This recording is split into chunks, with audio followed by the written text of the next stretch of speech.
Assalamualaikum warahmatullahi wabarakatuh.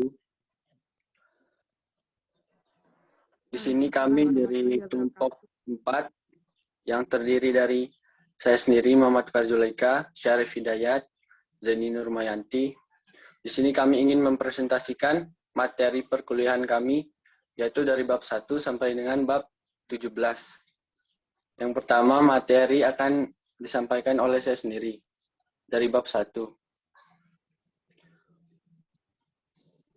Bab 1 yaitu tentang pendahuluan hukum tata negara.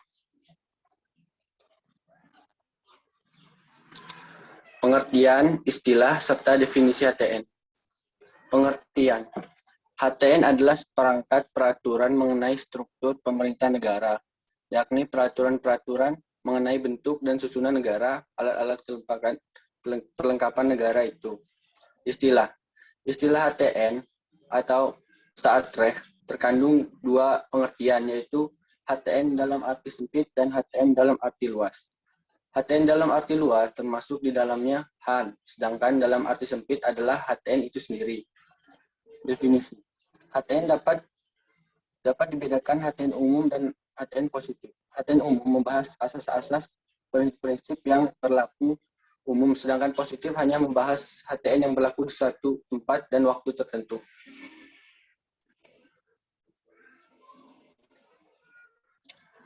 Metode pendekatan dalam mempelajari HTN. Filosofis. Pendekatan yang berdasarkan pandangan hidup suatu bangsa. Aspek yuridis. Pendekatan yang berdasarkan asas-asas hukum yang mendasari ketentuan peraturan.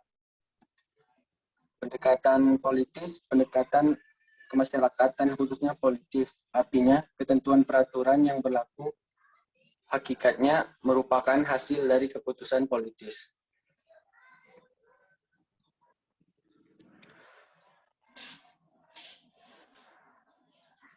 Next.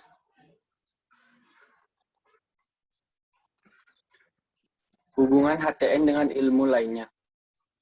Dengan ilmu negara. Ilmu negara mempunyai hubungan dengan HTN karena kedudukannya sebagai penghantar dari HTN dan HAN. Tidak memiliki nilai praksis seperti halnya HTN dan HAN itu sendiri. Hukum administrasi negara. Hal ini karena memang pada mulanya HTN dan HAN merupakan suatu cabang yang sama. Namun pada tahun 1946 diadakan pemisahan antara keduanya. HTN merupakan cabang ilmu yang statis, sedangkan HAN merupakan ilmu yang dinamis. Ilmu politik. Antara ilmu politik dan HTN sejatinya mempunyai hubungan yang saling mengisi. Jika ilmu politik diartikan sebagai ilmu cara memperoleh kekuasaan, maka HTN merupakan ilmu cara mengatur suatu negara.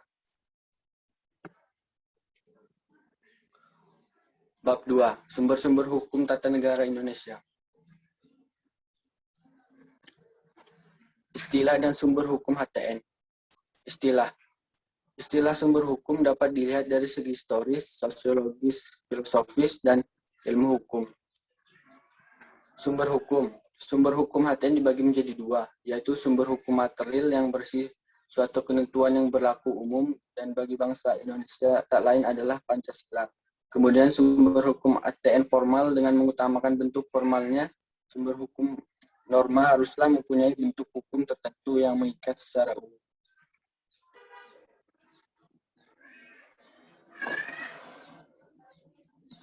Adapun contoh hukum HTN formil yaitu hukum perundang-undangan ketatanegaraan, hukum adat ketatanegaraan, hukum kebiasaan ketatanegaraan atau konvensi ketatanegaraan, jurisprudensi ketatanegaraan, hukum perjanjian internasional ketatanegaraan, doktrin ketatanegaraan. Adapun contoh sumber hukum HTN material yaitu dasar dan pandangan bernegara, kekuatan-kekuatan politik yang berpengaruh pada saat merumuskan kaidah-kaidah HTN.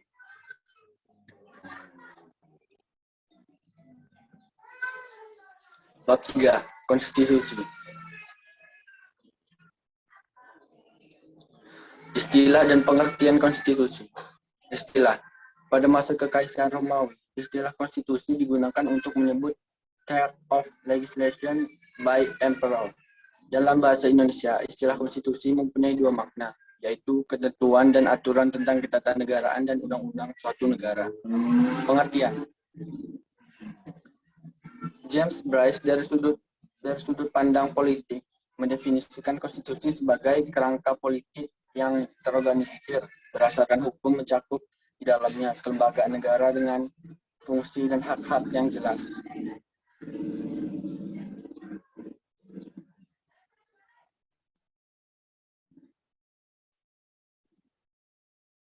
Pembagian dan klasifikasi konstitusi.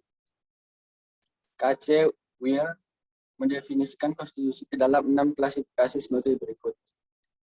1. Written and unwritten. 2. Rigid and flexible. 3. Supreme and subordinate. 4. Federal and unitary. 5. Separate powers and fused powers. 6. Republican and monarchical. Perubahan konstitusi. Perubahan konstitusi menurut K.C. Weir dapat dilakukan melalui cara-cara berikut. 1. Beberapa kekuatan yang bersifat primer. 2. Perubahan yang diatur dalam konstitusi. 3. Penafsiran secara hukum. 4. Kebiasaan yang terdapat dalam bidang ketatanegaraan. Kedudukan dan fungsi konstitusi. Konstitusi berfungsi sebagai dokumen nasional. 2. Konstitusi sebagai piagam kelahiran negara baru. 3. Konstitusi sebagai sumber hukum tertinggi. 4. Konstitusi sebagai identitas nasional. 5. Konstitusi sebagai alat untuk membatasi kekuasaan. 6. Konstitusi sebagai pendukung HAM, pelindung HAM.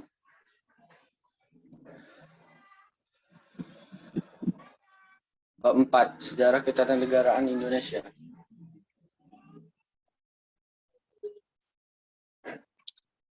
Sejarah ketatanegaraan. Proklamasi Kemerdekaan Indonesia. Proklamasi Kemerdekaan Indonesia 17 Agustus 1945 adalah sumber hukum bagi pembentukan Negara Kesatuan RI. Proklamasi kemerdekaan itu telah mewujudkan negara yang terdiri dari berbagai suku, bangsa, ras, budaya, dan agama. Namun proklamasi bukan semata-mata tujuan akhir, melainkan hanyalah alat untuk menggapai cita-cita bangsa Indonesia dan tujuan bangsa Indonesia, yakni membentuk masyarakat madani, adil, makmur, berdasarkan Pancasila.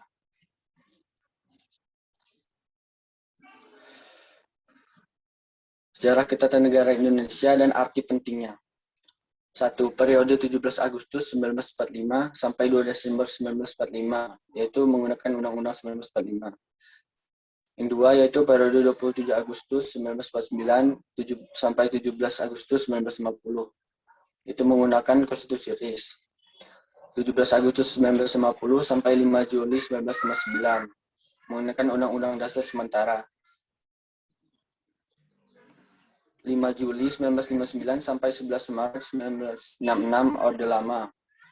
11 Maret 1966 sampai 28 Mei 1998 Orde Baru. 28 Mei 1998 sampai sekarang menggunakan Undang-Undang 1945 yang telah diamandemen. Bab 6. Dinamika ketatanegaraan Indonesia. Dinamika ketatanegaraan Republik Indonesia. Reformasi yang dimulai dari turunnya Presiden Soeharto menjadi trigger yang dari reformasi hukum terbesar yang pernah ada di Indonesia, yaitu perubahan Undang-Undang 1945. Perubahan Undang-Undang 1945 didasarkan pada pemikiran salah satu sumber permasalahan yang menimbulkan problem politik adalah karena penyelenggaraan pemerintahan negara selama ini adalah karena kelemahan Undang-Undang 1945. Antara lain, 1. Undang-Undang 1945 menyerahkan kekuasaan besar kepada Presiden. 2. Tidak adanya prinsip check and balance dalam Undang-Undang 1945. Antara lain, menyerahkan kekuasaan tertinggi di tangan MPR yang sepenuhnya melaksanakan kedaulatan rakyat. Undang-Undang 1945 terlalu fleksibel, menyerahkan kekuasaan negara yang dalam pelaksanaannya bisa digunakan. 4. Pengaturannya mengenai hak asasi manusia yang minim. 5. Kurangnya peraturan mengenai pemilu dan mekanisme demokrasi.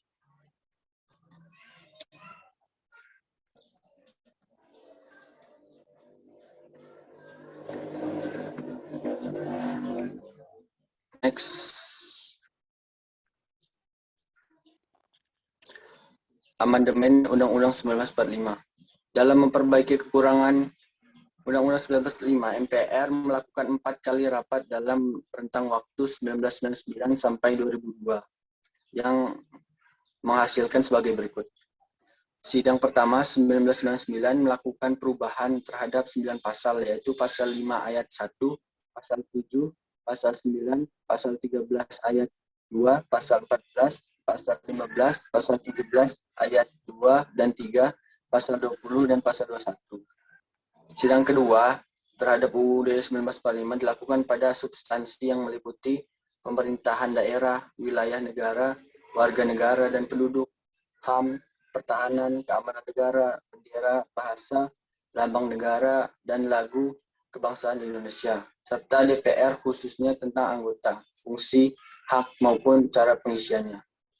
Yang ketiga itu sidang ketiga melakukan perubahan sebanyak 7 bab dan 25 pasal. Sidang keempat merupakan perubahan terakhir menggunakan pasal 37 UUD 1945 per amandemen yang dilakukan MPR. Sidang keempat juga merubah beberapa penomoran dalam pasal-pasal dalam Undang-Undang 1945. Materi selanjutnya akan dibacakan oleh Saudara Syarif Hidayat. Pada Syarif ini, waktu dan tempat dipersilakan. Oke, baik. Di sini saya akan meneruskan materi bab dalam buku Hukum Tata Negara, melanjutkan materi dari Saudari Paril yang sebelumnya sudah menyampaikan materi. Materi pembahasan selanjutnya yaitu bentuk negara dan kedaulatan Republik Indonesia menurut Undang-Undang 1945.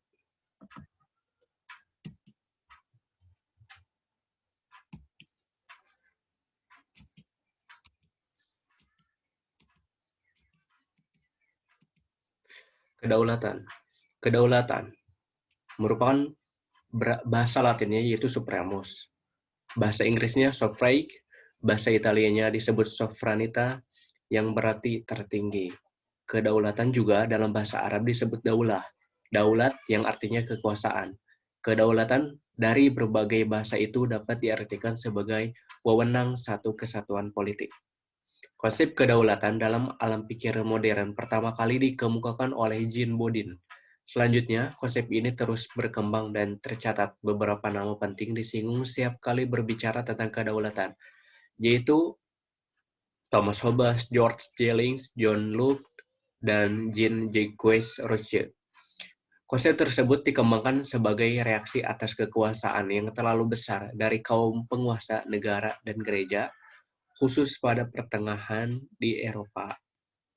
Kedaulatan menurut Jean Bodin mempunyai 3 sifat pokok, yaitu absolut, artinya kedaulatan tersebut tidak terbatas. Yang kedua, indivisible atau tidak terbagi. Artinya kedaulatan itu tidak berasal dari kekuasaan lain yang lebih tinggi dan hanya satu-satunya kekuasaan tertinggi. Yang ketiga, permanen atau abadi permanen. Artinya kedaulatan yang tetap ada selama negara itu masih berdiri.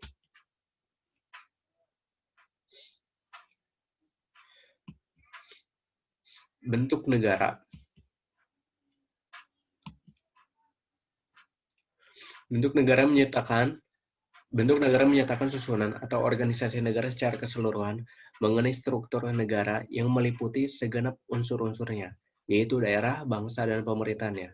Dengan kata lain, bentuk-bentuk negara melukiskan dasar-dasar negara. Susunan dan tata tertib suatu negara berhubungan dengan organ tertinggi dalam negara itu dan kedudukan masing-masing organ itu dalam kekuasaan negara.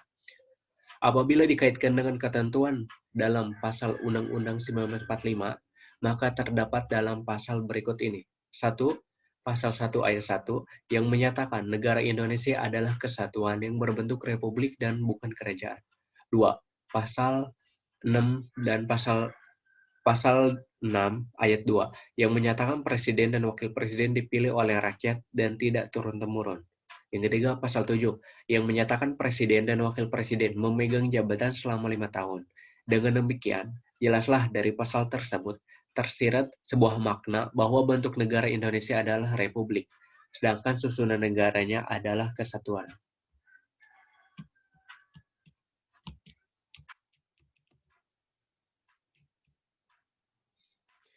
Selanjutnya, negara hukum dan demokrasi.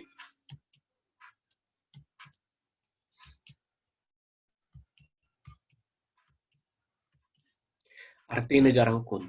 Menurut Puadi, negara hukum adalah suatu sistem kenegaraan yang diatur berdasarkan hukum yang berlaku, yang berkeadilan, yang tersusun dalam suatu konstitusi, di mana semua orang dalam negara tersebut, baik yang diperintah maupun yang memerintah, harus tunduk pada hukum yang sama.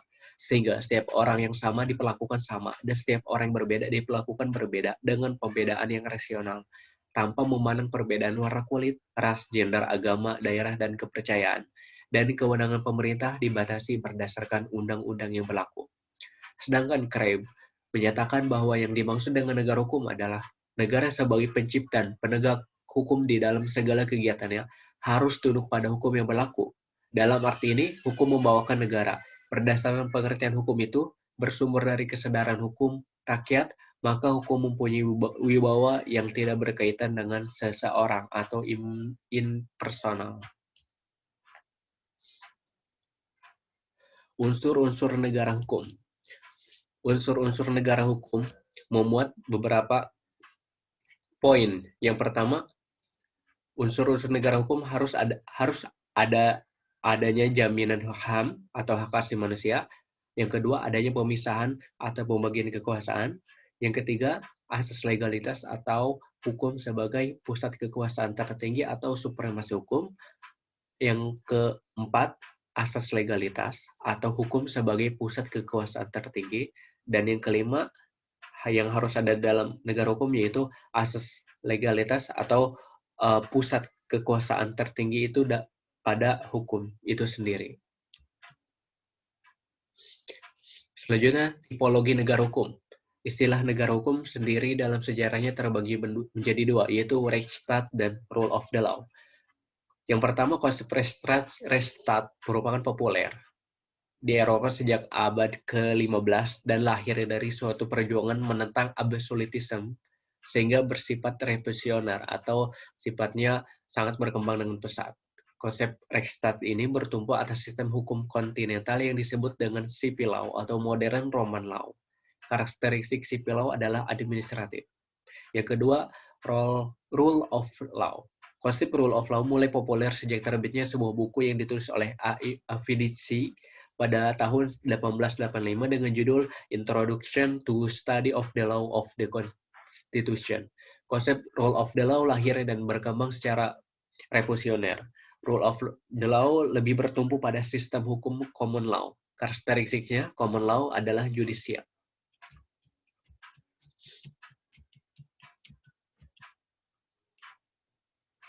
Selanjutnya demokrasi.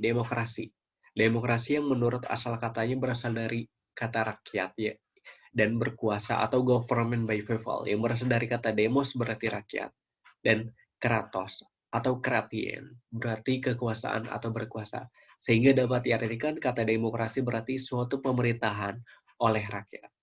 Pada awalnya demokrasi dijalankan atau dipraktekkan di negara Yunani kuno pada abad ke-5 sebelum Masehi. Pemikiran pada masa kuno hingga abad pertengahan seperti Socrates, Plato, Aristoteles, Polybius telah memasukkan penggolongan negara dengan ukuran-ukuran yang berbeda. Menurut Plato, ada 5 bentuk pemerintahan, di mana bentuk pemerintahan yang dijalankan sangat tergantung dari sifat penguasanya. Apabila sifat penguasa berbeda, bentuk pemerintahannya pun mengalami perubahan. Bentuk negara yang pertama adalah aristokrasi, kemudian bergeser menjadi timokrasi. Selanjutnya berubah menjadi oligarki, kemudian berubah menjadi demokrasi. Jika demokrasi tidak dijalankan sesuai dengan aturan atau asas-asasnya, bergeserlah bentuk negara tersebut menjadi anarki. Dalam situasi anarki itulah, kemudian muncul seseorang kuat dan menjadi penguasa tunggal. Negara ini disebut dengan tirani. Begitu seterusnya perputaran kekuasaan. Selanjutnya tipologi demokrasi. Dalam ilmu politik dikenal 2 macam pemahaman tentang demokrasi. Yang pertama pemahaman secara normatif dan yang kedua pemahaman secara empirik.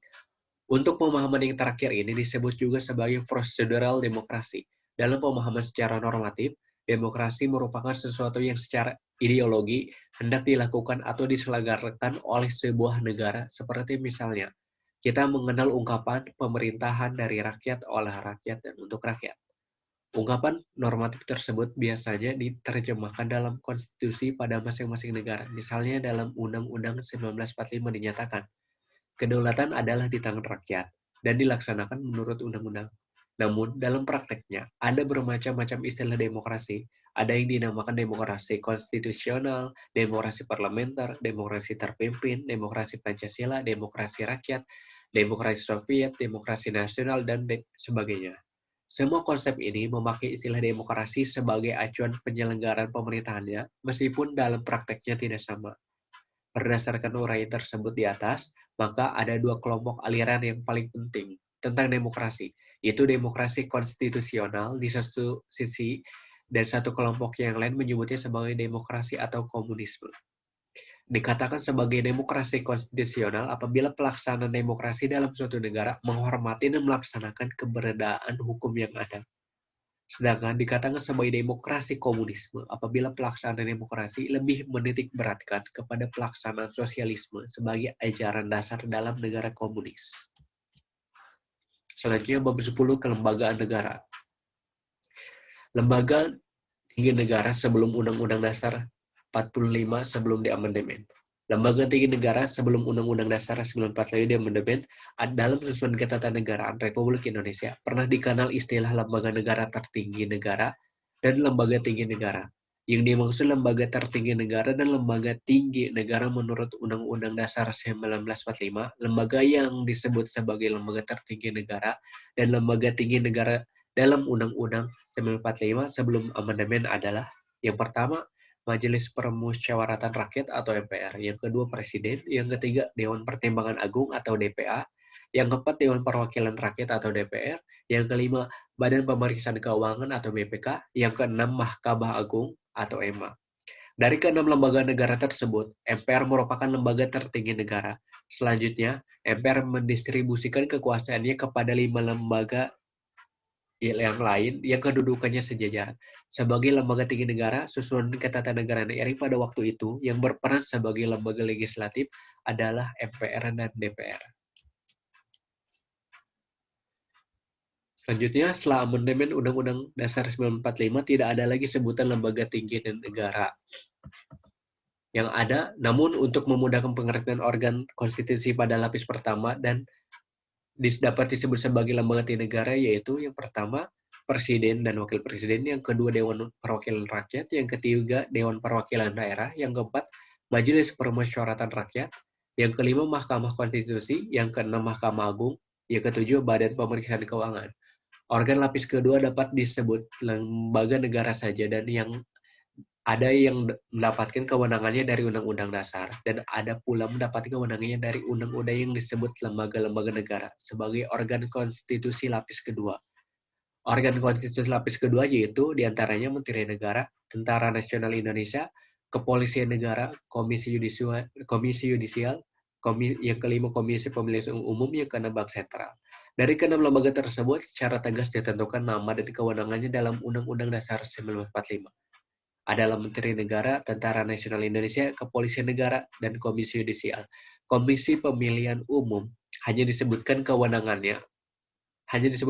pokoknya, yaitu sebagai lembaga penyelenggara pemilihan umum. Akan tetapi nama lembaganya apa tidak secara tegas disebut karena perkataan Komisi Pemilihan Umum tidak disebut dengan huruf besar.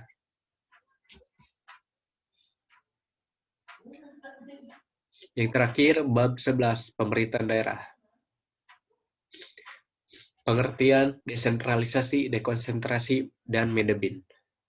Pertama, desentralisasi. Desentralisasi, pemerintahan daerah identik dengan desentralisasi. Kata desentralisasi berasal dari bahasa Latin, yaitu de yang artinya lepas, dan centrum yang artinya pusat. Berarti desentralisasi adalah melepaskan diri dari pusat. Desentralisasi adalah tata pemerintahan yang lebih banyak memberikan kekuasaan kepada daerah, atau desentralisasi adalah penyerahan wewenang pimpinan kepada bawahan, atau pusat kepada cabang. Yang kedua, dekonsentrasi. Dekonsentrasi asal penyelenggara pemerintahan di samping desentralisasi, ada pula dekonsentrasi. Bahasa halus dari sentralisasi adalah dekonsentrasi. Jadi dekonsentrasi ini merupakan nama lain dari sentralisasi. Menurut pasal 1 ayat 9 Undang-Undang Nomor 23 Tahun 2004 tentang pemerintahan daerah, dekonsentrasi adalah pelimpahan sebagian urusan pemerintah pusat kepada gubernur sebagai wakil pemerintah pusat, kepada instansi partikel di wilayah tertentu dan atau kepada gubernur dan bupati atau wali kota sebagai penanggung jawab urusan pemerintahan umum. Yang ketiga, Medebewin. Tugas pembantuan dalam bahasa Belanda disebut Medebewin. Menurut Agus Salim Andi Gajong, Medebewin adalah tugas melaksanakan peraturan perundang-undangan yang lebih tinggi. Daerah terikat melaksanakan peraturan perundang-undangan termasuk yang diperintahkan atau diminta dalam rangka tugas pembantuan. Artinya, pemerintah daerah tidak punya hak untuk menolak. Jadi Medebewin ini merupakan tugas bantuan selain dari dekonsentrasi dan desentralisasi. Selanjutnya, kewenangan pemerintah daerah. Prinsip otonomi daerah menggunakan prinsip otonomi seluas-luasnya dalam arti daerah diberikan kewenangan mengurus dan mengatur semua urusan pemerintahan di luar yang menjadi urusan pemerintah yang ditetapkan dalam Undang-Undang Dasar Nomor 23 Tahun 2004. Pemerintah daerah diberikan kewenangan membuat kebijakan daerah untuk memberi pelayanan, peningkatan peran serta, prakarsa, dan pemberdayaan masyarakat yang bertujuan peningkatan kesejahteraan masyarakat. Urusan pemerintahan dibagi atas urusan pemerintahan yang sepenuhnya menjadi kewenangan pemerintah dan urusan pemerintah yang dibagi bersama antar tingkatan dan atau susunan pemerintahan. Urusan menjadi kewenangan daerah meliputi urusan wajib dan urusan pilihan. Urusan wajib adalah suatu urusan pemerintahan yang berkaitan dengan pelayanan dasar seperti pendidikan dasar, kesehatan, pemenuhan kebutuhan hidup minimal, prasarana, lingkungan dasar, sedangkan urusan pilihan terkait erat dengan potensi unggulan dan kekhasan daerah. Jadi, kewenangan pemerintah daerah yang ditentukan oleh peraturan perundang-undangan tersebut seharusnya pembentukan perencanaan program legislasi daerah, Kota Bandar Lampung tidak keluar dari kewenangan yang dimiliki sehingga keluaran tersebut dengan hakik dari pelaksanaan otonomi daerah di Indonesia. Artinya, setiap peraturan daerah atau kebijakan daerah harus sesuai dengan undang-undang yang berlaku dan tidak boleh serta-merta bertolak belakang atau bahkan menubruk aturan yang telah berlaku. Mungkin hanya itu yang bisa saya sampaikan. Selebihnya saya serahkan ke pemateri selanjutnya yaitu Jenny. Baik, sebelumnya di sini saya akan melanjutkan presentasi materi bab berikutnya dan materi selanjutnya telah disampaikan oleh rekan saya yang bernama Syarif Hidayat. Bab 11 Kewarganegaraan dan Kemigrasian. Pengertian warga negara dalam penduduk salah satu syarat berdirinya suatu negara yaitu adanya rakyat atau penduduk yang tinggal dalam suatu wilayah tertentu. Karena hubungannya dengan Indonesia internasional, maka dalam setiap wilayah negara selalu ada warga negara dan orang asing yang semuanya disebut penduduk. Sedangkan dalam ayat, penduduk ialah warga negara Indonesia dan orang asing yang bertempat tinggal di Indonesia. Selanjutnya, ayat hal-hal yang mengenai warga negara dalam penduduk diatur dengan Undang-Undang Asas Kewarganegaraan yang dianut dalam Undang-Undang Nomor 12 Tahun 2006 adalah sebagai berikut. A. Asas ius solis atau disebut Law of the Soli. Yang B. Asas ius sanguinis atau disebut Law of the Bold. Yang C. Asas kewarganegaraan tunggal. D. Asas kewarganegaraan ganda terbatas. Selain asas di atas, beberapa asas juga mengenai dasar penyusunan undang-undang tentang kewarganegaraan Republik Indonesia. A. Asas kepentingan internasional. B. Asas pelindungan maksimum. C. Asas persamaan. D. Asas kebenaran pewarganegaraan substantif. E. Asas non-diskriminatif. F. Asas pengakuan dan penghormatan terhadap hak asasi manusia. Dan G. Asas publilitas. Perolehan kewarganegaraan dapat diperoleh melalui beberapa cara, antara lain yaitu melalui keturunan dan kelahiran, melalui pewarganegaraan atau naturalisasi melalui prosedur lain yang ditentukan oleh undang-undang. Bab 14 tentang hak asasi manusia. Pengertian hak asasi manusia atau dikenal dengan sebutan istilah hak manusia, human right, adalah hak yang seharusnya diakui secara universal sebagai hak yang melekat pada manusia karena hakikat dan kodrat kelahiran manusia itu sebagai manusia. Dikatakan universal karena hak ini dinyatakan sebagai bagian dari kemanusiaan setiap sosok manusia, tak peduli apapun warna kulitnya, jenis kelaminnya. Sedangkan dikatakan melekat atau inherent karena hak ini dimiliki siapapun yang manusia berkat kodrat kelahirannya sebagai manusia dan bukan karena pemberian oleh suatu organisasi kekuasaan, maupun karena dikatakan melekat itu pulalah maka pada dasarnya hak ini tidak sesaat pun boleh dirempas atau dicabut. Terhadap beberapa teknologi mengenal sebutan hak asasi manusia yang bisa digunakan adalah 1. Human right, 2. Fundamental right atau basic right, 3. Natural right, 4. Civil right, yang kelima hak kodrati. Secara etimologi, hak asasi manusia terbentuk dari 3 kata yaitu hak, asasi, dan manusia. 2 kata pertama hak dan asasi berasal dari bahasa Arab, sedangkan manusia berasal dari kata bahasa Indonesia.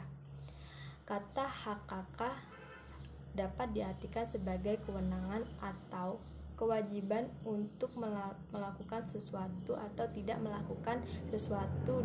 Dengan menjelaskan tersebut, maka hak asasi manusia dalam bahasa Indonesia diartikan sebagai hak mendasar dari diri manusia. Sejarah HAM. Dalam perkembangan sejarah hak asasi manusia dapat dipriodisasikan ke dalam 3 generasi HAM. Generasi pertama hak sipil dan politik, generasi kedua hak asasi ekonomi dan sosial, serta ketiga hak atas pembangunan.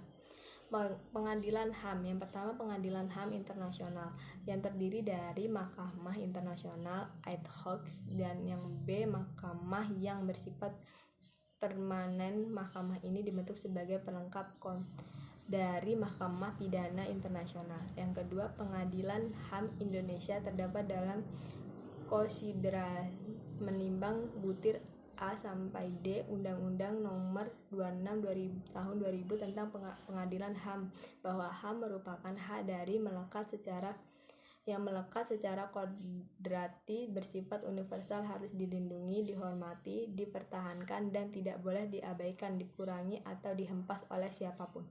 Dasar hukum peradilan HAM Indonesia terdapat beberapa peraturan perundang-undangan sebagai berikut. Yang pertama Undang-Undang Nomor 8 Tahun 1981 tentang KUHP.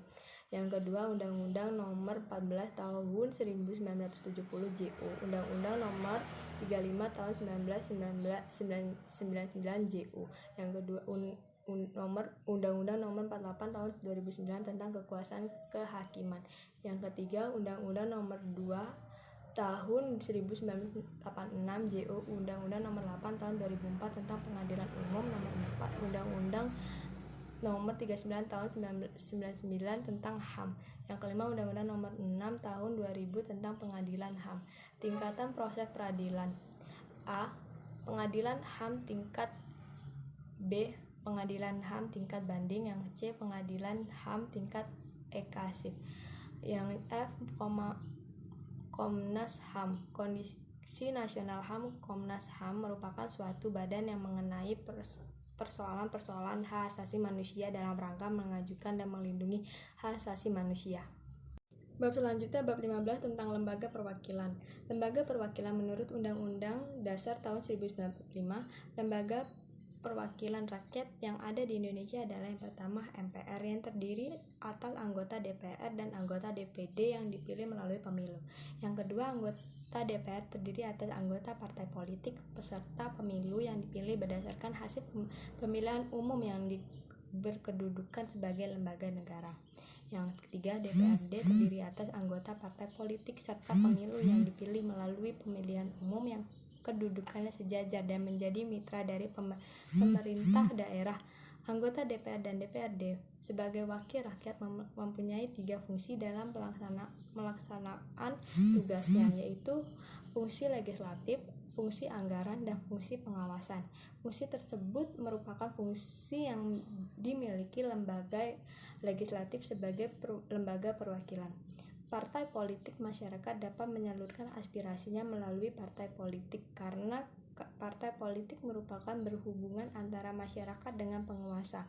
Partai politik juga merupakan wadah masyarakat untuk dapat berpartisipasi langsung dalam proses politik. Miriam Berdiarjo mengemukakan fungsi partai politik meliputi: yang 1, sarana komunikasi politik, 2, sosialisasi politik, yang ketiga, sarana rektoriman politik, yang keempat, pengatur konflik. Pemilihan umum mewujudkan kedaulatan rakyat dilaksanakan melalui pemilu secara langsung sebagai sarana bagi rakyat untuk memilih wakil yang akan menjalankan fungsi melakukan aspirasi politik rakyat, membuat undang-undang sebagai landasan bagi semua pihak di Negara Kesatuan Republik Indonesia dalam menjalankan fungsi masing-masing serta merumuskan anggaran pendapatan dan belanja untuk membiayai pelaksanaan fungsi tersebut. Bab 16 mengenai peradilan tata negara. Sejarah peradilan tata negara. Gagasan mengenai pelembagaan atau institusionalisasi sebuah lembaga peradilan tata negara merupakan bentuk kemajuan dalam kehidupan bernegara. Keberadaannya seharusnya dipahami dengan baik sebagai jawaban atas komitmen negara berdasarkan hukum yang telah disepakati dalam Undang-Undang Dasar 1945. Kewarganegaraan Mahkamah Konstitusi. Pembentukan MK dimaksudkan agar tersedia jalan hukum untuk mengatasi perkara-perkara yang terkait erat dengan penyelenggaraan negara dan kehidupan politik. Ide konstitusional review pada kelanjutannya tumbuh dengan masif seiring dengan menguatkan semangat penegakan konstitusi sebagai gendron right atau hukum dasar tertinggi, yang artinya sebagai peraturan. Hakim-hakim peradilan konstitusi yang tidak dipilih langsung oleh rakyat kemudian membatalkan legislasi yang dibentuk oleh lembaga perwakilan rakyat yang dipilih langsung oleh rakyat. Dengan demikian, untuk menjawab legitimasi dari constitutional review dalam kerangka demokrasi tidak bisa hanya dengan menitikberatkan pada demokrasi prosedural yang merupakan ide dasar demokrasi, melainkan melihat dari nilai substansi dari demokrasi, misalnya kebersamaan hak-hak politik.